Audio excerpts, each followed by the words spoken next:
높이 들고 함께 선포하겠습니다. 나는 천지를 지으신 여호와께 복을 받는 자입니다. 아멘. 옆에 있는 성도님들과 인사하겠습니다. 정말 우리 기쁜 마음을 담아서 주님의 이름으로 사랑합니다. 이렇게 인사하겠습니다. 네, 정말 주님의 이름으로 사랑합니다. 오늘 예배 드리는 가운데 하나님께서 복 주시고 은혜 내려주실 줄 믿습니다. 2000년 전 초대교회가 세워지고 주일을 지키며 하나님께 예배하는 날을 안식 후 첫날, 한 주간의 첫날로 정하게 됩니다. 예수님은 율법의 완성이시고 이제는 율법을 지킴으로 구원을 얻는 것이 아니라 믿음으로 구원을 받습니다. 이제는 더 이상의 번제, 소제, 화목제, 속죄제, 속건제의 예물을 드릴 필요가 없습니다. 예수님께서 제물이 되어 주셔서 단번에 우리 구원을 이루셨고 이제는 율법의 제사는 더 이상 필요하지가 않습니다. 그렇다고 율법이 없어진 것은 아닙니다. 도덕법과 시민법, 제사법, 의사법들이 그대로 의식법들이 남아 있지만 그 가치관과 정신은 지금도 동일하게 남아 있습니다. 그래서 사랑을 하는 이웃사랑의 율법과 11조 등 율법의 정신이 남아 있기 때문에 우리는 그대로 그 율법을 지키는 것입니다. 오늘도 우리는 예수님의 부활을 기념하여 오늘도 예배를 드립니다. 3층에서 말씀을 듣다가 졸다 떨어진 유두고를 바라보면서 우리는 인간의 연약함을 인정합니다. 그 가운데 하나님의 섭리, 하나님의 뜻이 있음을 기억하고 하나님께서 교회를 향한 사랑이 있음을 고백합니다. 그래서 우리의 기도의 제목이 기도의 응답이 되고 하나님의 은혜가 우리 가운데 넘치기를 소망합니다. 매 주일마다 하나님이 예수님의 부활을 기념하고 지금은 기도의 제목이지만 나중 후에는 기도의 응답이 될 것을 믿으며 하나님 앞에 복되게 부흥 성장하는 우리 석샘교회 되기를 소망합니다. 오늘 말씀은 3차 선교 여행의 마지막이 되는 일에 대하여서 이제 바울이 에베소를 떠나려고 합니다. 13절에서 16절은 사도 바울이 아소, 미들레네, 기오, 사모 그리고 밀레도에 이르는 지역을 방문하게 됩니다. 이 외국말이 조금 어렵죠. 우리나라 말로 이야기하면요, 광주 갔다가 목포 갔다가 부산 갔다가 강릉 갔다 이 얘기입니다. 그러니까 전혀 신경 쓰지 않고 이 여정과 일정은 그냥 목사님들에게 맡겨놓으면 됩니다. 시험에 안 나옵니다. 이렇게 모든 것을 맡기고 밀레도에서 예루살렘으로 가는 배를 타려고 기다리고 있을 때 사도 바울은 에베소에서 3년 넘게 사역을 했거든요. 그래서 이 항구에서 에베소에 있었던 장로들, 교회 리더를 부릅니다. 두란노 소원을 만들고 에베소에서 3년 넘게 이들을 눈물을 흘리며 가르쳤으니 얼마나 헤어지기가 섭섭할까요? 그래서 오늘 말씀은 이 사도 바울이 예루살렘으로 떠나기 전에 에베소의 장로들을 모아놓고 마지막 설교를 한 이야기입니다. 그래서 오늘 말씀을 보면서 이 사도 바울이 이 성도들에게 5가지의 일을 이야기하거든요. 그래서 오늘 말씀을 보면서 우리 성도들이 저를 위해서, 특별히 담임 목사를 위해서 어떻게 기도해야 되는지 5가지 좀 말씀 보도록 하겠습니다. 오늘 말씀 17절에 보면 이렇게 기록합니다. 바울이 밀레도에서 사람을 에베소로 보내요 교회 장로들을 청하니, 실질적인 교회 장로들 뿐만이 아니라 교회 리더 몇 명을 보내서 이제 말씀을 나누고자 보냅니다. 18절에 보면 오매 그들에게 말하되 아시아에 들어온 첫날부터 지금까지 내가 항상 여러분 가운데 어떻게 행하였는지를 여러분도 알지 않습니까? 즉 에베소에서 나는 이렇게 사역했습니다 라고 보고하는 이야기입니다. 근데 오늘 이 말씀 가운데서 에베소 교회를 담임하고 있는 바울에게 성도들이 기도한 5가지 일들이 기억되는데요. 우리 성도님들도 오늘 말씀 바라보면서 우리 석샘교회 담임이 부족한 저를 위해서 이렇게 기도하셨으면 좋겠습니다. 19절입니다. 첫 번째, 어떻게 사도 바울이 하나님 앞에 기도했냐면 19절 보면 곧 모든 무엇과요? 겸손과. 첫 번째 기도 제목은 이거예요. 하나님, 우리 목사님 겸손하게 해주세요. 그리고 두 번째로는 겸손과 그 다음에 뭐죠? 눈물이며. 두 번째는 뭐냐면 하나님, 우리 목사님 눈물로 기도하게 해주세요라고 기도해 주셔야 됩니다. 그리고 세 번째 19절 하반절에 보면 유대인의 관계로 말미암아 당한 시험을 참고 주를 섬긴 것과. 하나님, 우리 목사님 뭐하게 해주세요? 인내하게 해주세요라고 기도해 주셔야 됩니다.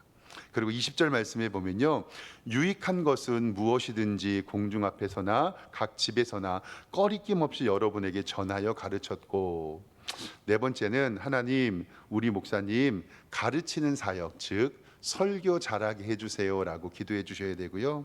마지막 다섯 번째는 21절에 나오는데요, 유대인과 헬라인에게 하나님에 대한 회개, 우리 주 예수 그리스도에 대한 믿음을 증언하였다라고 했는데, 하나님께 대한 회개, 우리 주 예수 그리스도에 대한 믿음, 이것은 성례를 이야기를 해요. 그러니까 하나님, 우리 교회에서 성례를 집행할 때 하나님의 은혜가 있게 하여 주십시오라고 기도해 주셔야 됩니다.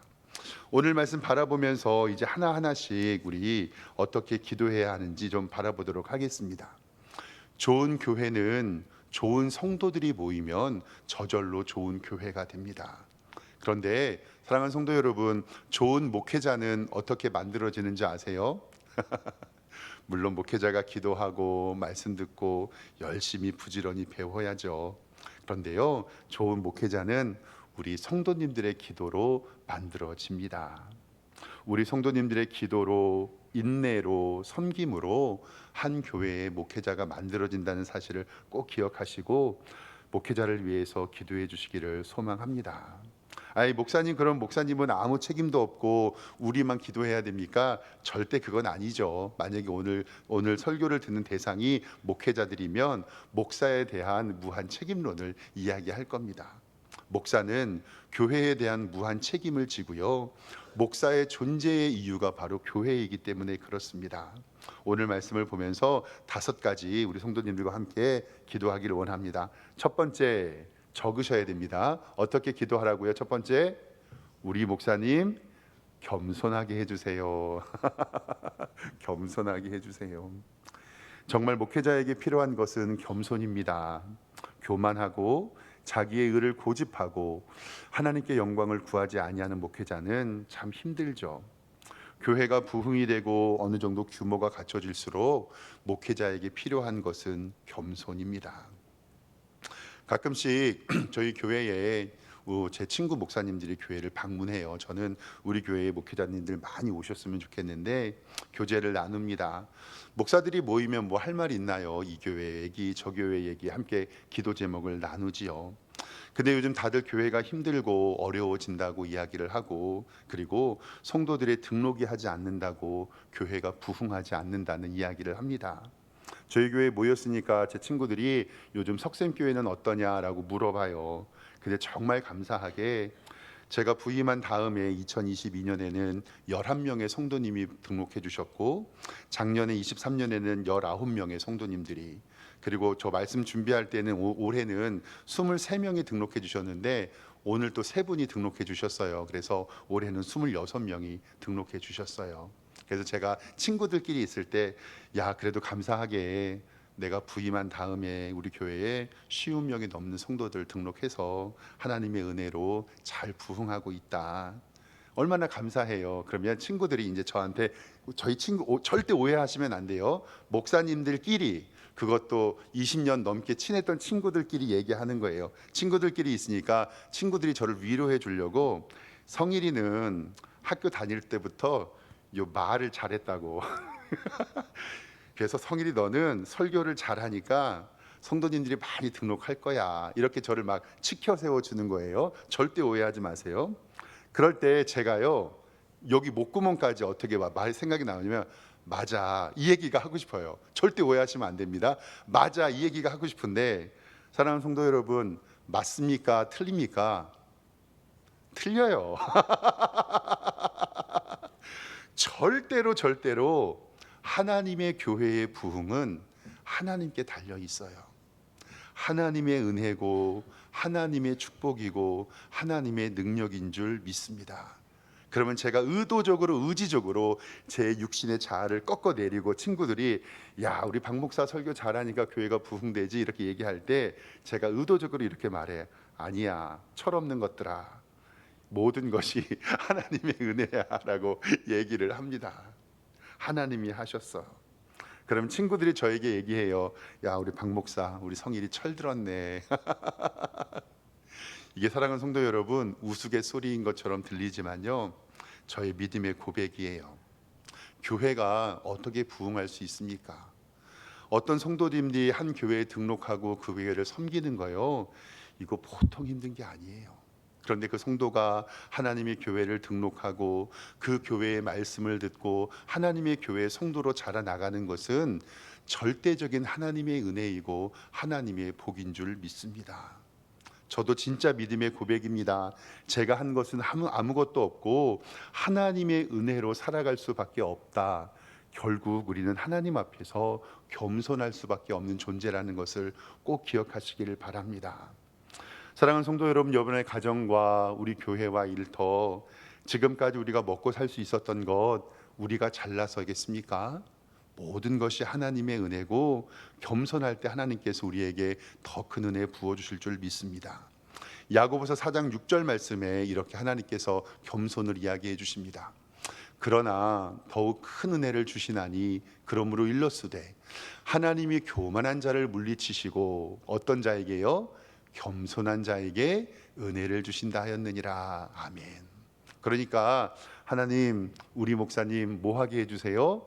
겸손하게 해주세요. 미가서 6장 8절에도 여호와께서 내게 구하시는 것은 오직 정의를 행하며 인자를 사랑하며 겸손하게 내 하나님과 함께 행하는 것이 아니냐라고 성경 말씀을 통해서 우리에게 이야기하고 있습니다. 기도해 주실 때 하나님, 우리 목사님 겸손하게 해주세요 기도해 주실 때 저도 겸손하게 교회를 섬기도록 하겠습니다. 두 번째로는 뭐라고 기도하라고요? 두 번째 19절에요. 눈물로. 두 번째로 뭐냐면 하나님, 우리 목사님 눈물로 기도하게 해주세요라고 기도해 주셔야 됩니다. 사도 바울이 3년 넘게 에베소에서 사역하면서 두란노 소원을 만들고 장로들과 리더들을 가르치면서 기도했습니다. 얼마나 힘들었을까요? 그런데 하나님께서 은혜 주셨습니다. 교회는 늘 사탄의 공격과 이단의 침입, 그러니 담임 목사가 교회를 위해서 기도하고 든든히 지켜야 합니다. 바울이 자기가 에베소 교회를 떠날 것을 걱정하면서 다음 주에 볼 말씀인데요, 29절 말씀에 뭐라고 이야기하냐면, 화면 보겠습니다. 보세요.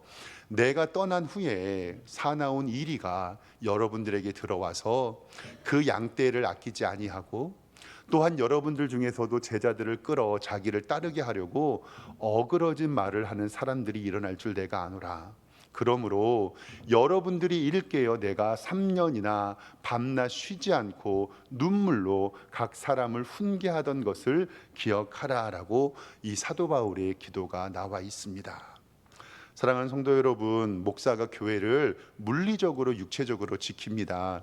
저는 우리 성도님들이 항상 교회에 오시면 제가 있었으면 좋겠어요. 왜냐하면 집에 엄마 있는 것처럼 저 얼굴 못 보고 가도 우리 교회 목사님 계시구나 하면 마음이 따뜻해질 것 같아서 절 늘 교회에 있으려고 하는데, 물리적으로 육적으로 교회를 지키는 것뿐만이 아니라 영적으로 하나님의 교회를 지켜야 할 권한이 저에게 있습니다. 그러니 우리 성도님 기도해 주실 때 하나님, 우리 목사님 눈물로 기도하며 성도들을 사랑하게 해주세요라고 기도해 주시는 여러분이 되기를 주님의 이름으로 축원합니다. 하나님의 교회는 세상과 달라야 하고 하나님의 방법대로 운영되어야 합니다. 하나님의 교회가 하나님의 뜻대로 운영되는 방법이 바로 기도거든요. 저도 하고 싶고 계획하고 꿈꾸는 것들이 있지만 아직 안 될 때가 많이 있습니다. 그때 할 수 있는 것은 기도밖에 없습니다. 그 기도할 때 하나님께서 우리 교회를 하나님의 은혜로 이끌어 주시고 하나님의 평강으로 함께 해 주실 줄 믿습니다. 그러니 두 번째 기도하는 것, 하나님, 우리 목사님 뭐 하게 해주세요? 눈물로 기도하게 해주세요. 그리고 세 번째는요, 19절에 보면 하반절에 이렇게 기록되어 있어요. 유대인의 관계로 말미암아 당한 시험을 참고 주를 섬긴 것과, 세 번째로 기도해 주실 것이 뭐냐면, 하나님, 우리 목사님 뭐 하게 해주세요? 인내하게 해주세요. 사도 바울이 많이 힘들었던 것 같아요. 유대인의 관계, 그리고 거기에서 있는 어려움. 한번 질문해 보겠습니다. 성도 여러분, 목사님들, 박 목사는 시험 들까요? 안 들까요? 목사는 시험 들까요? 안 들까요? 안 듭니다. 안 된다고 해야죠. 그럼 목사는 지칠까요? 안 지칠까요? 안 지칩니다. 제가 오늘 새벽에 잠깐 나눔이 했었었는데 이번 주는 개인적으로 제가 조금 힘들었어요. 전한 칠항 목사님 한 분이 지난주에 소천을 하셨는데 저랑 비슷한 시기에 청빙 받으시고 수원에 있는 한 교회에 위임 목사로 가셨어요. 그리고 교회에서 이제 위임식을 준비하면서 교회의 부흥을 위해서 얼마나 애쓰셨는지 몰라요.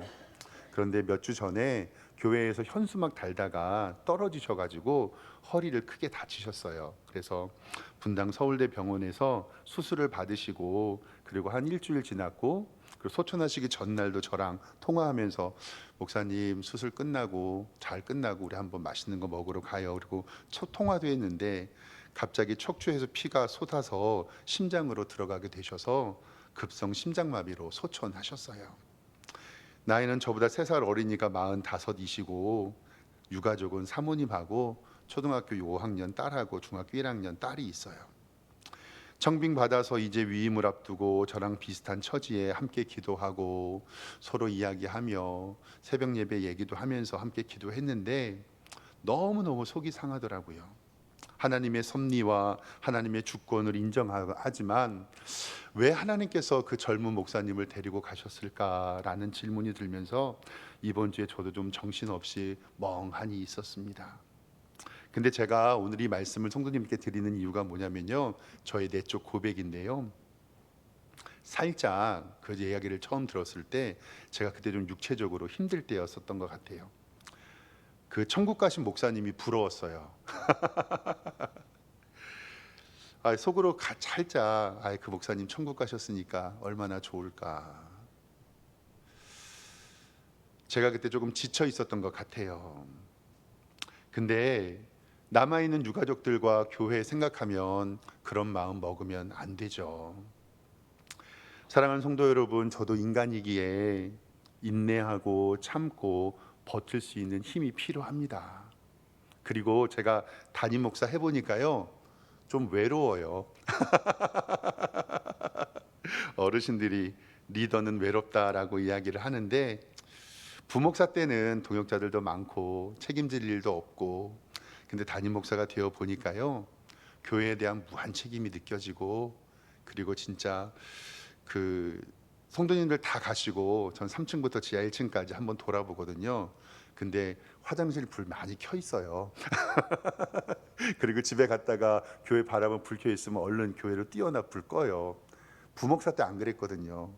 그 등 켜 있는 돈이 그렇게 아까워요. 그리고 혼자 사무실에 있으면 에어컨 키기도 아무튼 그렇습니다. 이렇게 말씀드리는 이유가 저도 육체적으로 영적으로 힘들 때는 나도 지칠 수가 있겠구나라는 생각을 들면서 저도 천국 가신 그 목사님이 부러웠다라는 생각이 들면서 얼뜻 정신을 차렸습니다. 사랑하는 성도 여러분, 하나님께서 저를 우리 석샘교회에 보내신 뜻, 그리고 이 교회를 향한 하나님의 계획과 섭리가 저는 분명히 있다고 믿거든요. 그러니까 기도해 주실 때 하나님, 우리 목사님 인내하게 해주세요라고 기도해 주시기를 부탁드립니다. 야고보서 5장 11절 말씀에 이렇게 기록되어 있습니다.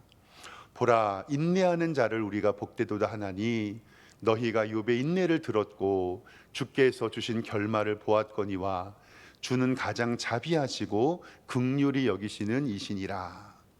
너희에게 인내가 필요함은 너희가 하나님의 뜻을 행한 후에 약속하신 것을 받기 위함이라. 아멘.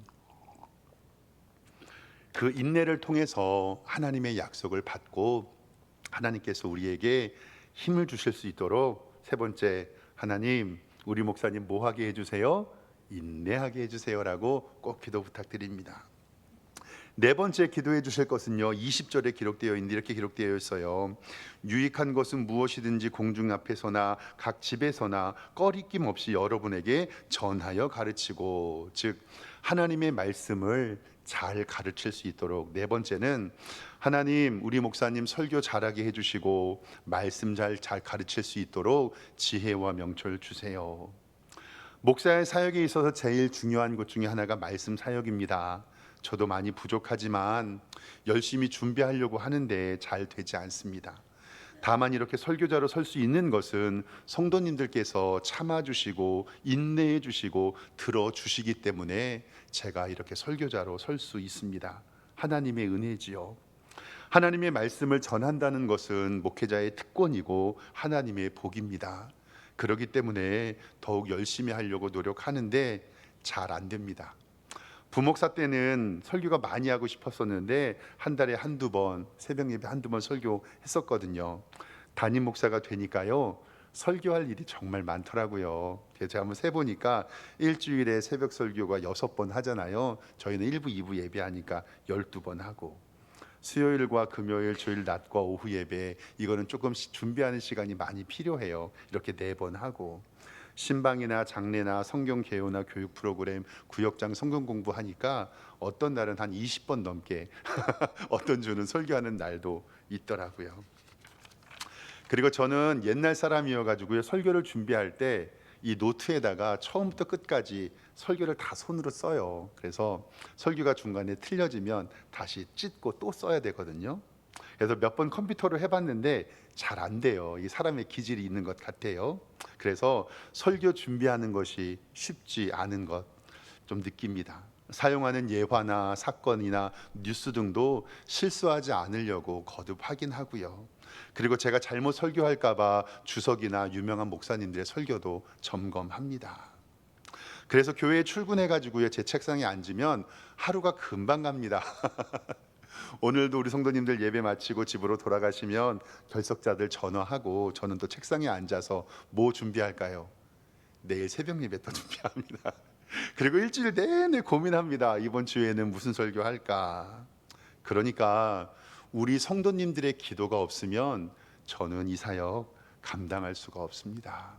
그래서 제가 진짜 감사한 건 뭐냐면요, 개인적으로 정말 감사한 건 우리 장로님이요, 뭐라고 저를 위해서 기도해 주시냐면요, 우리 목사님 세계에서 설교 제일 잘하게 해달라고. 얼마나 감사한지 몰라요. 저는 우리 장로님의 기도대로 될 줄 믿습니다. 아까도 말씀드렸던 것처럼 목회자는 성도들이 세워주십니다. 기도해 주실 때 하나님 우리 목사님 지혜와 명철 주시고, 설교 준비할 때 지치지 않게 해주시고, 그리고 설교거리 준비할 때 많은 일들이 있잖아요.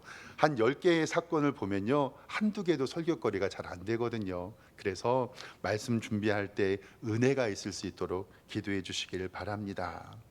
그래서 이 말씀할 때 누가복음 4장 18절에 예수님께서 복음 증거를 이렇게 설명해 주십니다. 주의 성령이 내게 임하셨으니 이는 가난한 자에게 복음을 전하게 하시려고 내게 기름 부으시고, 나를 보내사 포로된 자에게 자유를, 눈먼 자에게 다시 보게 함과 전파하여 눌린 자에게 자유를 하게 하고 주의 은혜를 전파하게 하려 하심이라 하였더라 라는 이 말씀이 저는 우리 교회에 이루어지기를 소망합니다. 그리고 마지막 5번째는 21절에 기록되어 있어요. 21절에 보면 유대인과 헬라인들에게 하나님께 대한 회개와, 이게 바로 회개하여 세례받는 걸 뜻해요. 우리 주 예수 그리스도에 대한 믿음을 증언한 것이다 라는 것이 바로 이것이거든요. 5번째 기도할 때는요, 하나님 우리 목사님 성찬과 세례 집례할 때에 하나님의 영이 임하게 해주세요 라고 기도해 주시기를 원합니다. 성찬과 세례는 교회의 표지입니다. 교회의 존재의 이유고요, 목회자가 하나님께 부름받은 사람들만이 할 수 있는 영적인 집례입니다. 우리 교회는 부활주일과 추수감사주일 2번의 성찬과 세례를 집행하게 되는데, 성찬은 예수 그리스도의 죽음을 상징하며 떡과 잔을 먹습니다. 세례는 예수 그리스도를 믿고 구원받은 사람이 하나님과 교회 앞에 신앙을 고백하는 것이죠. 저는 매일 기도해요. 하나님 이번에 있는 추수감사 주일 때에 세례받는 성도 있게 해주세요. 요즘에 교회마다 세례받는 교회가 없거든요. 정말 우리 교회에 세례받고 입교받고 학습받고 그리고 그 성만찬을 통해서 하나님의 교회가 날로 부흥되기를 원합니다라고 꼭 기도해 주시기를 바랍니다. 5가지 부탁드렸습니다. 첫 번째, 하나님 우리 목사님 뭐 하게 해주세요? 겸손하게. 두 번째, 눈물에 기도하게 해주세요. 세 번째, 인내하게 해주세요. 네 번째, 설교 잘하게 해주세요. 5번째, 성찬 세례 성례식 집례할 때 하나님의 은혜가 있게 해주세요. 이제 사도 바울은요, 자신의 미래를 알고 있어 고난 가운데 기도합니다. 22절부터 성경을 좀 보겠습니다. 보세요. 보라, 이제 나는 성령에 매여 예루살렘으로 가는데 거기서 무슨 일을 당할는지 알지 못하노라. 고통이 있는 걸 알았어요. 근데 23절에 보면 오직 성령이 각 성에서 내게 증언하여 결박과 환난이 나를 기다린다 하시나 라고 자기의 미래를 알고 있었지만, 이 사도 바울의 신앙 고백이 24절에 뭐라고 하냐면, 보세요. 나의 달려갈 길, 주 예수께 받은 사명, 곧 하나님의 은혜의 복음을 증언하는 일, 이 3가지가 같은 일이에요. 주의 길 가는 거, 달려갈 길과 주 예수께 받은 사명과 곧 하나님의 은혜의 복음을 증언하는 일을 마치려 하면은, 이 사도 바울의 무엇을 이야기하냐면, 나의 생명조차 조금도 귀한 것으로 여기지 아니하노라. 아멘. 복음 전파를 위하여 내 생명도 하나님께 바치겠다라는 순교자의 정신으로 이 사도 바울은 하나님께 나아갈 수 있다라는 것입니다. 사도 바울이 에베소의 장로들에게 나의 달려갈 길과 주 예수께 받은 사명, 하나님의 은혜의 복음을 증언하는 일을 마치려 하면은 나의 생명조차 조금도 귀한 것으로 여기지 아니하노라. 이 고백이 저의 고백이 되기를 소망합니다. 하나님 앞에 목숨 내놓은 자가 무슨 할 말이 있겠습니까? 우리 성도 여러분, 교회를 위해서 기도해 주실 때 교회론 배우니까요, 담임 목사를 위해서 꼭 기도해 주시고, 담임 목사가 겸손하며 눈물로 기도하고 인내하며 말씀 준비하며 성례전을 집행할 때 하나님께서 우리 교회에 충만한 은혜 주시고 부흥 허락해 주실 줄 믿습니다. 함께 기도하며 주님 나라 세워가는 여러분들과 제가 되기를 주님의 이름으로 축원합니다. 기도하겠습니다. 하나님 아버지, 은혜와 사랑에 감사합니다. 목회자는 성도를 위하여 기도하고 성도들은 목회자를 위하여 기도하며 겸손하여 눈물로 섬기며 인내하며 설교 준비하며 성찬과 세례를 집례하며 하나님의 은혜를 구하는 복된 목회자와 그리고 좋은 성도들 될 수 있도록 인도하여 주시옵소서. 달려갈 길, 주 예수께 받은 사명, 은혜의 복음을 증언하는 일을 마치려 하며 생명을 내놓는 신앙이 저와 우리 성도들에게 있게 하여 주시옵소서. 감사드리고 예수 그리스도의 이름으로 기도드리옵나이다. 아멘.